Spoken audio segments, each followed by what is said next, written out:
ರೂಮಲ್ಲಿ ಕ್ರಿಕೆಟ್ ನೋಡ್ತಾ ಯಾಕೋ ಬೇಜಾರಾಯಿತು ಅಂತ ಎಲ್ರಿಗೂ ಸ್ವಲ್ಪ ಎನರ್ಜಿ ಬರಲಿ ಅಂತ ಜಿಲೇಬಿ ತಂದುಕೊಟ್ಟೆ.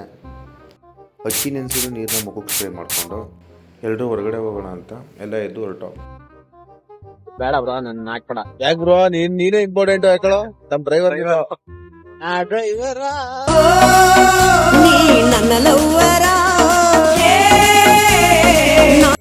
ಮನೆಯಿಂದ ಹೊರಟು ನಾವು ಬಂದಿದ್ದು ಬನಶಂಕರಿ ಸೆಕೆಂಡ್ ಸ್ಟೇಜಲ್ಲಿರೋ ಸ್ನೂಕರ್ ಪಾಯಿಂಟ್ ಹತ್ರ. ಫ್ರೆಂಡ್ಸ್ ಜೊತೆ ಬಂದು ಒಂದೊಳ್ಳೆ ಟೈಮ್ ಪಾಸ್ ಮಾಡಲಿಕ್ಕೆ ಇದೊಂದು ಬೆಸ್ಟ್ ಪ್ಲೇಸ್ ಅಂತ ಹೇಳಲಿಕ್ಕೆ ಇಷ್ಟಪಡ್ತೀನಿ. ಹೋಗೋ ಅಷ್ಟರಲ್ಲಿ ಫ್ರೇಮ್ ರೆಡಿಯಾಗಿತ್ತು. ಸ್ಟಿಕ್ ಎತ್ಕೊಂಡು ಒಂದೊಳ್ಳೆ ಇಂಟರ್ನ್ಯಾಷನಲ್ ಥರ ಟೀಮ್ನ ಫಾರ್ಮ್ ಮಾಡಿ ಫೈನಲಿ ಆಟ ಶುರು ಮಾಡಿದೋ.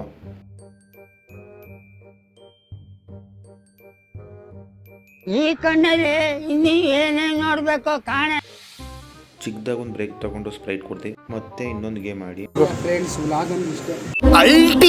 ಆ ಗೇಮು ಮುಗಿಸಿ ತುಂಬ ಲೇಟಾಗಿತ್ತು ಅಂತ ಹೊರಟಿದ್ದು ಮನೆಗೆ. ಇಷ್ಟು ಹೇಳಕ್ಕೆ ಇಷ್ಟಪಡ್ತೀನಿ. ಓಕೆ ಫ್ರೆಂಡ್, ಬಾಯ್.